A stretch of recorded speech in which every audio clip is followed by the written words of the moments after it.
You're listening to Truly Unruly with Marcus and Jessica Trufant. Welcome back to another week of Truly Unruly with Marcus and Jessica Trufant. My name is Kel. Trufants, how are you guys doing?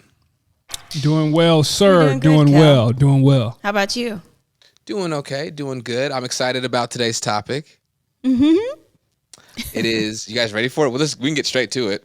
Fuck it, right? Head first. Let's go. All right. That's what she said. Shh. Why can't you find and keep a man? Kel. Okay. Are we throwing out any disclaimers and say I was going to say, everybody's going to hate us and come for us. Carry over to women as well, or men as well, why a man can't keep a woman, or is that not really a thing? Or we're just talking about this today. It's fair to just keep it on this side. It's just vice versa. Today. And once again, it's not blanket statements. It's facts. But yeah, let's jump into it. Well, yeah, but the title was, why can't you find and keep a man? Okay. I mean, if we really get down to it, you hear more women talk about that than men. You don't hear men say, well, man, I just can't find a good woman. I mean, you might hear it, but you hear That's more of that because you coming guys from women. have... Never mind. What do we got? I'm going to get in trouble. I'm going to get in trouble. What do we have? Are we simple? Are we small-minded? Absolutely. Yep. You guys have said it yourselves that you guys are very simplistic and, very, very simple.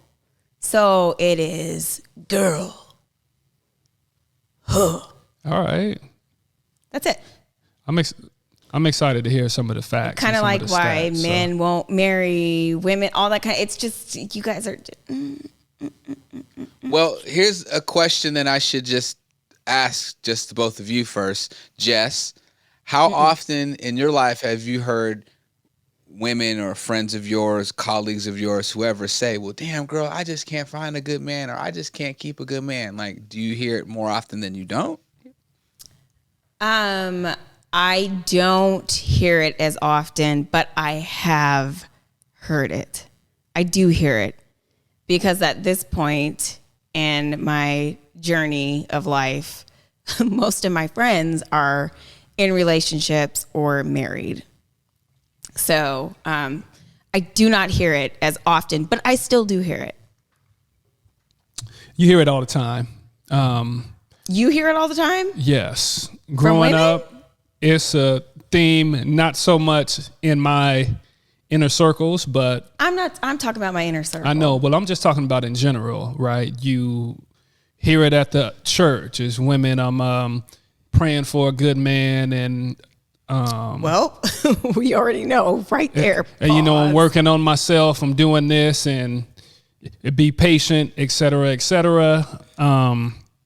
Maybe I'm single and it's tough out here. This is from the woman's perspective of what you might hear, right? I'm single. There's no good guys out here. Guys is on that BS. Is he blah, blah, blah. I did not know you knew the women's perspective. That got my ear to the street. God damn. I'm not involved, but I mean, wow.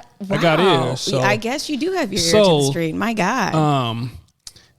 Like the woman whisper. What the fuck? Like, I'm making light of it, but it is a theme that we do here, right? There is no good men out there, and where's all the good men's is it at, right?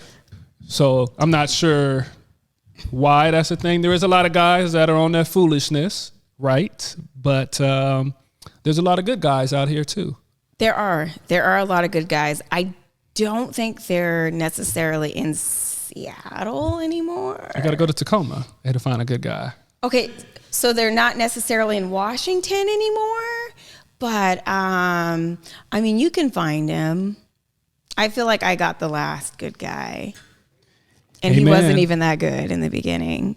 So I feel like God brought you a good one. And you was patient, and you was good and patient. And good on you, sister. High five. I was not on my knees praying for a dude.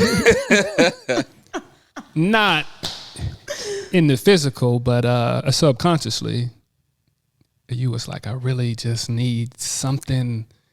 Really? You're finished. And then, so shall you thinketh, so shall you got or get. Okay, Kel. Do you think I was like, my man was on one right there, so I was letting him do his thing. In the words of the late Kevin Samuels, oof, I know that's a trigger saying that name, but I remember one time him saying to a young lady that the reason why you can't find a good man is because you may need to like bring it down some. So like her expectations of what it is that she wants, this idea is just like, it's way out here. And it's like, well, why don't you bring it here some, bring it down to reality some, and maybe you'll find that good dude. Okay. Well, first, RIP to Kevin Samuels. Mm-hmm. And second, I mean, he was definitely like the pockets right here and he was over there. So he was out of pocket a lot of the time. But he does have a point because I've said that before. You need to just, it's not even lower your standards. It's just kind of shift the way you view what you want in a man or something like that. You got to shift you just got to shift a bit. And I think especially women that are my age now, 25,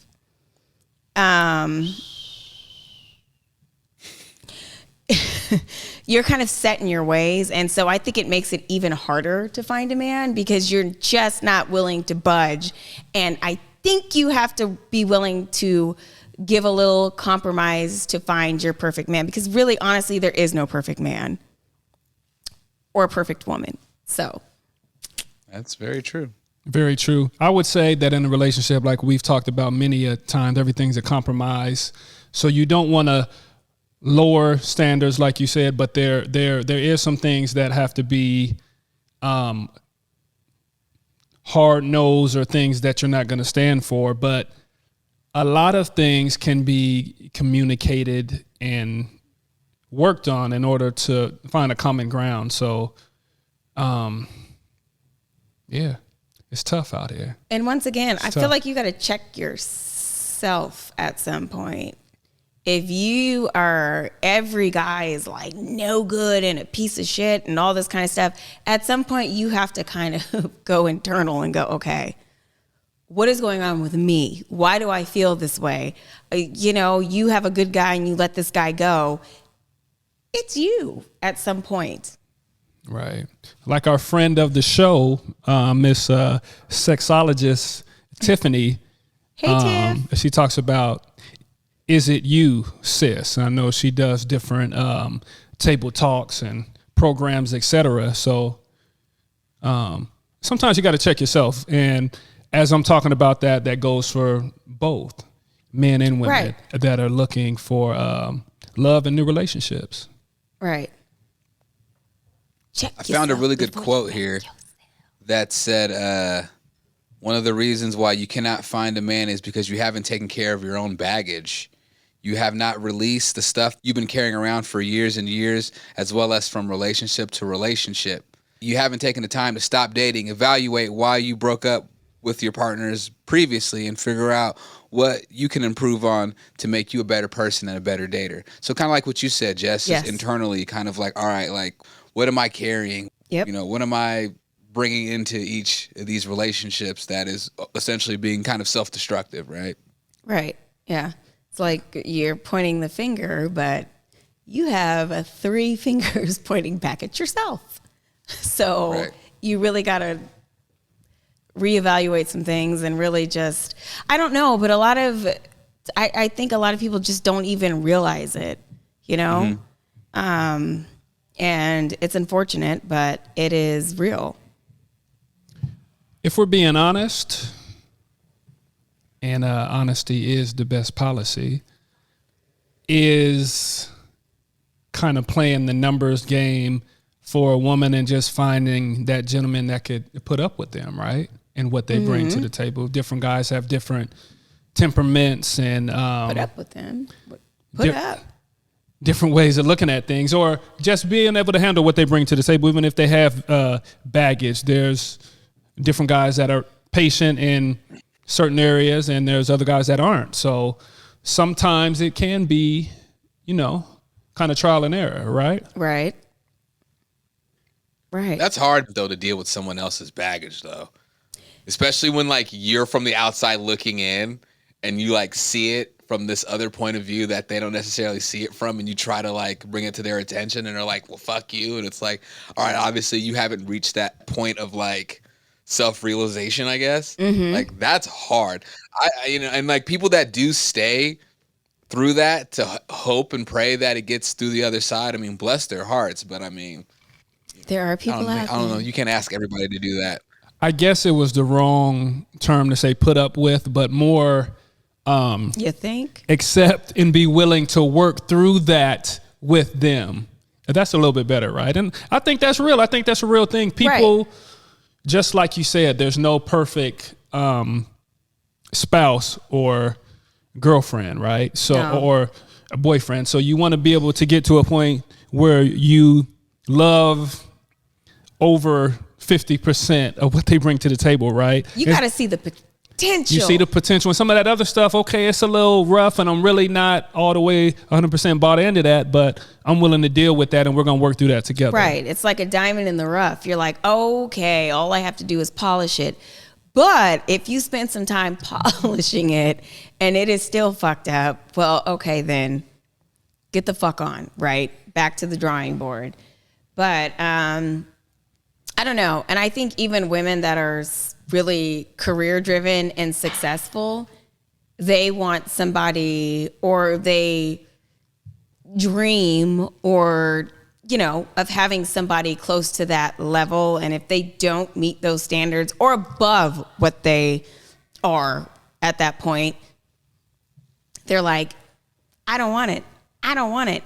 And really I don't know. It really is not.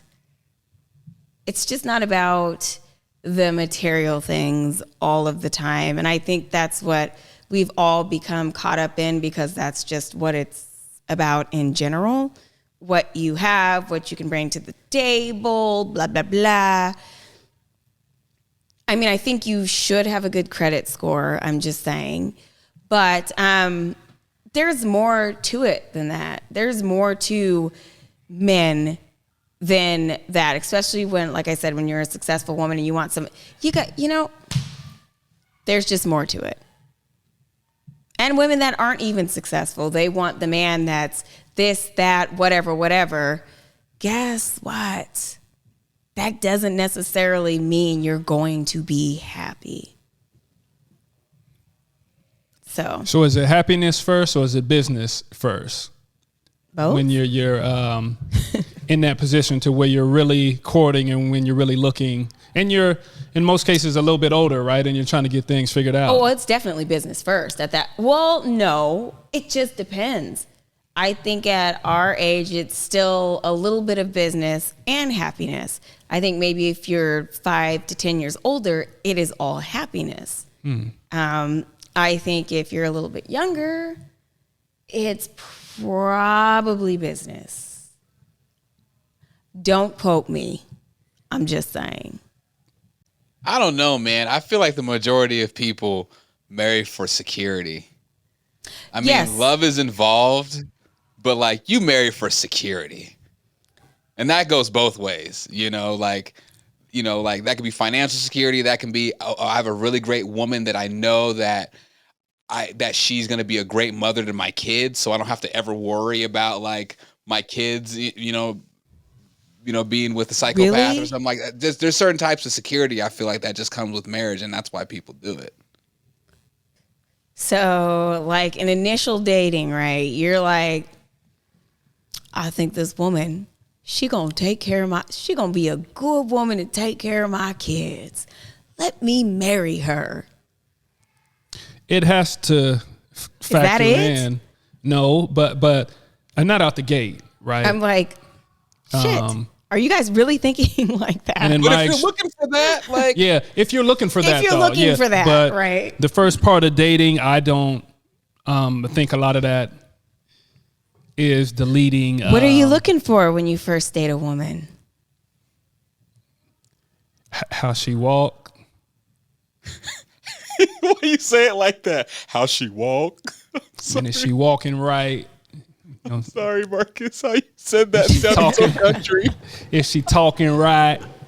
Nah, I mean, a lot of stuff can be attractive to men, of course. We see the physical, but You guys are, yeah, it's really physical. And for women, I think it's more. But that can change quick, though, from when a young lady like a mental, opens their mouth and how she talks and carries herself. And I'm just speaking for myself, right? Yeah, you could be attracted to the physical, but other factors can turn you off pretty quick.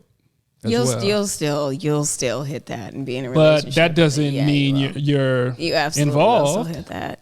like that. You'll pretend. Yeah, you'll pretend to get what you want, but I'm saying we're talking about marriage and finding a good man and taking it to the next level, right? Not just the dating phase or the courting phase or whatever. So if it wants to go to the next level, there has to be some other things that come with the physical. Okay. You're right. Can we be honest here for a second? I have a question. Infatuation. How honest, really, Kel? I just have a question. Like, so you mean to tell me, you guys, there's never been a time in your life that you went on a date with somebody, right? Might have been with each other. Hell, look at you now. You're married and have kids, right? But went on a date, went on a couple dates, and you get to know them. You're learning about their personality, their goals, all that, their morals and standards, and you're like, wow, like, this girl, like she has a good head on her. I can tell she's probably gonna be a great mom. Like, that's dope. Like, you don't ever, like, that never crossed your mind ever, or even as a woman or be like, damn, like, he got his shit together. He's a good dude. Like, I could tell he'd make a great father. He's a leader. Like, y'all don't, that's never went through y'all minds at all ever when, like, dating somebody and getting to know someone ever? Okay. Well, in my defense, I didn't date a lot of people, so I really wouldn't know. I didn't date somebody and be like, oh, he could be the father of my kids. No, it didn't. But see, or the potential, just he's got a good head on his shoulders. This is hard. The people that wanted to date me, they wasn't about having a good head on their shoulders. I'll give you an honest response. It was about having a good head. I'll give you an honest response. There are people that maybe you don't say that, okay, this person is going to be a good father or mother, but there's a such thing as, okay, I'm really enjoying myself with this person. I would like to see where this can go, and maybe I would like to get this to the next level, right? I think when you skip steps and you do stuff like that, you can get yourself into trouble. Right. You start thinking a long ways down the road, but it's like, okay, yeah, this chick or this dude, they're cool. Right.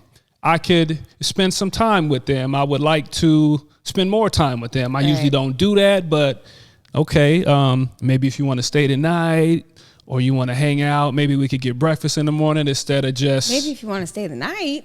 What the fuck? That's not...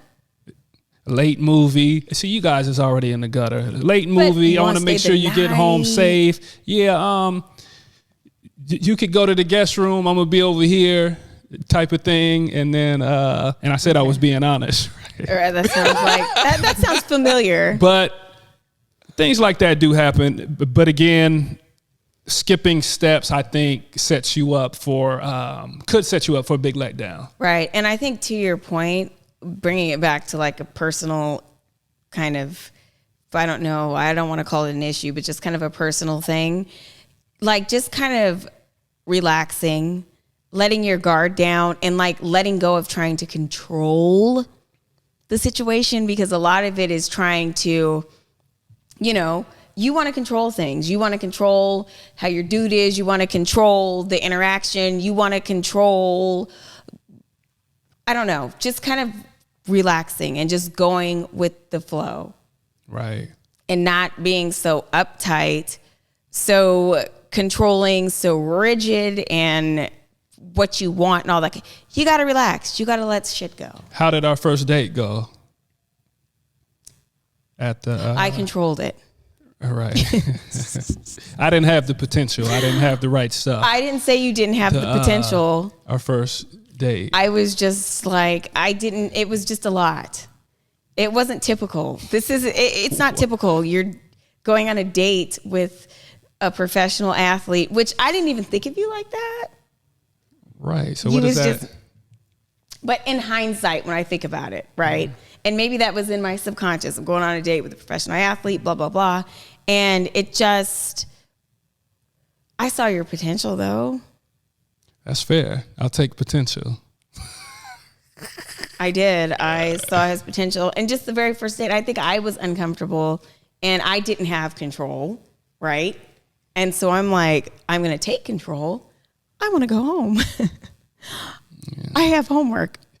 She hit me with a big project to do. I'm like, So, but if I would have kept going that way and, well, if I just would have, I don't know. Did you you still were persistent, right? Did I spend the night at your house after that or before that? That was before. But anyways, I had to not lower my standards, but I just kind of had to let go. And my thing is control. And I had to let go and allow things to happen and allow him to be who he is and to show me, God damn it, this sounds bad because then the next breath I'm like, oh, he was fucking hella girls and stuff. But anyways. Allegedly. Allegedly. But I still saw him. I don't know. I just saw him and after I blew him off and then we had our second date, it was like a vibe. It was like we just talked for hours and hours and hours. And I was like, oh shit, I do like this guy. See, that goes back to my first point And though, about like being genuine, of like looking at that person of like, wow, like I really enjoyed my time. I get what you meant, Marcus, earlier about skipping steps. But what I'm saying more as is like just seeing how genuine a person is. They let their guard down. You're like, wow, this is a genuinely good person. I see that they actually have good values. Like, I see the potential in this person. I can see the potential of where this person or this might be able to go. I'm not going to jump to conclusions, but like, so. Right. And that's why you got to give people a chance because people like to date people that have similar, likes and religious backgrounds, like all that kind of stuff. People are attracted to that. So you just got to sit back and really allow people to be themselves. And one quick thing is though, for people that are dating now or are looking for that lifetime love, they, in a lot of situations, have been through traumatic dating experience, right? So you're talking about letting your guard down, Kel. That can be easier said than done, right? Okay, I did that a couple times, and I'm still here now, man. I'm still in the game. Right. I'm still trying to find that right person. So I'm a bit guarded when it comes to, so I got to put guys through the ringer. I got this checklist, and if you don't meet the criteria, check these boxes, then I'm scared, right? So no, what do you do there? They're not even scared. They're just like nose turned up. Well, scared or nose toned up, but that's I guess a reaction of fear or whatever you want to call it. It's a personal thing, and that's when you need to go take a step back, dive deep down, have somebody tell you, maybe have your homegirl tell you maybe it's you, give you some food for thought. It's gray. It's a lot of gray area, sister. It's a lot of gray right there. I think some people are just a shitty judge of character too, though. Like, come on, man. Like, you can see the red flags when someone's too good to be true, or if someone's just a piece of shit. In my opinion, I don't know. And some people thrive on pieces of shit. We've already went over this before. So your standards, you're like, I have a good guy sitting right here, but there's just something about, he's not dogging me the fuck out. So I'm going to let him go, and I'm going to go with Fido over here. And if it ain't drama and a bunch of crazy, right. A lot of people don't like that, and that's weird to think of, but that's a real thing. So yeah. All right. Well, the second quote I have here is this. Is like the second. It was like it goes. The second reason why you cannot find or keep a man is due to you consistently blaming and pointing the finger at your partner or ex. It's always someone else's fault. It's never your fault. Naturally. Jesus Christ. What do you mean? And naturally, what do you? I'm just saying, who wants to be like, you know what? It's me. It's my fault. Nobody. Doing the hard stuff as though it was shows that person that you want to date that I'm a real person. Right. For one, shows maturity. It shows all that kind of stuff. Shows maturity, and you should be able to do that as a seasoned adult. Right. Right. But once again, it takes it back to it's your personal issue. Yeah. And you're the guy you're dating, or they don't know that, and it's like red flag. This bitch is crazy. Yeah. Well, we have another point here, another great quote. Here's the third reason why you haven't found a man yet, or your ass can't keep one, is because you don't have tough skin. Each time something doesn't go your way, you start pouting. Every time he tells you no, you start pouting. Each time he wants to go out and do his own thing, meaning his me time, you pout. Mm-hmm. Anytime he corrects or points out something that you're doing wrong, for example, the way you speak to him, you take it personally and you pout. I guess I don't have tough skin. Does she pout, Marcus? Are you a pouter? I wouldn't say she's a pouter. I'm gonna say but tread lightly. She is what would I say? A wild animal that's backed up against the wall or put into a corner. If you come at her, that's like when the fangs and stuff come out. But she is able to talk herself down, right? And kind of sometimes think about it in most situations. Like right? I told my friends, and it's part of the way I had to be. It's fight or flight for me. And so if you're coming at me or you're doing this, I'm just going to seize up and then I'm going to attack you. So even when you're in the wrong though, right? Right. And so wrong, I meant. But no, sometimes I will, but then I'm able to reflect and kind of come back and be like, you know what, that's fucked up. Or I might not even tell you that it's fucked up, but I might tell somebody else that I was fucked up, right? Terrible. But yeah, but it's just kind of the way I had to be. And I literally just went over this on Saturday. It's like fight or flight for me. So I think as long as you can talk yourself down, you can come back around and have a conversation. Emotion and high, what would I call it? Intense conversation or argument or whatever is one thing, but to be able to come back, especially with someone that you're vibing with, someone that you like, someone that you're in love with, someone that you're married to, dating, if you really want to be with that person and you're putting your full self out there. Did you call me a wild animal? When you can get into that mood, it can be undomesticated. 10 things that trigger divorce.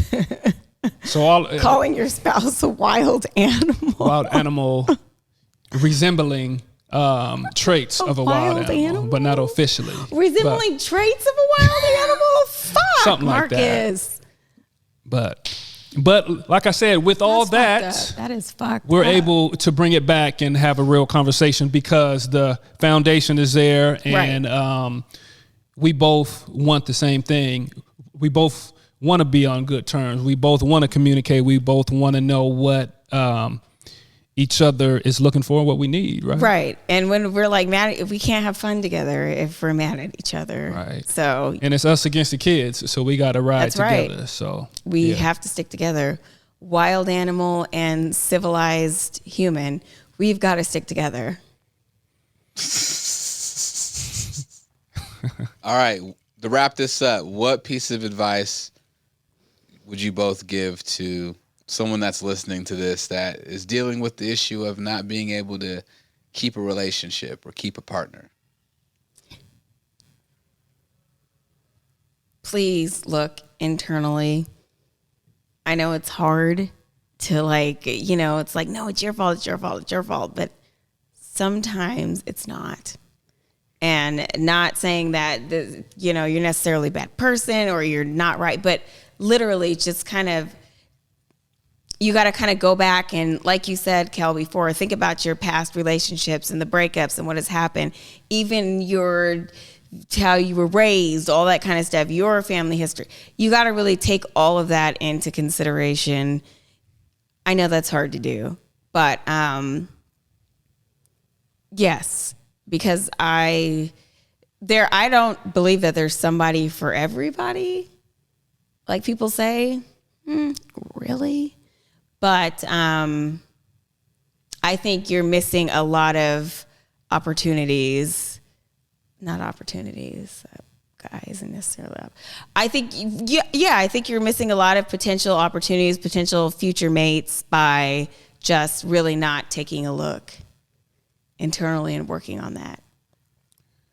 I'd say, I know we talked about looking back to your relationships, but I think a lot of it is not letting those bad experiences taint or put a black eye on everything that you do moving forward, right? Try to give things a real chance, a real opportunity.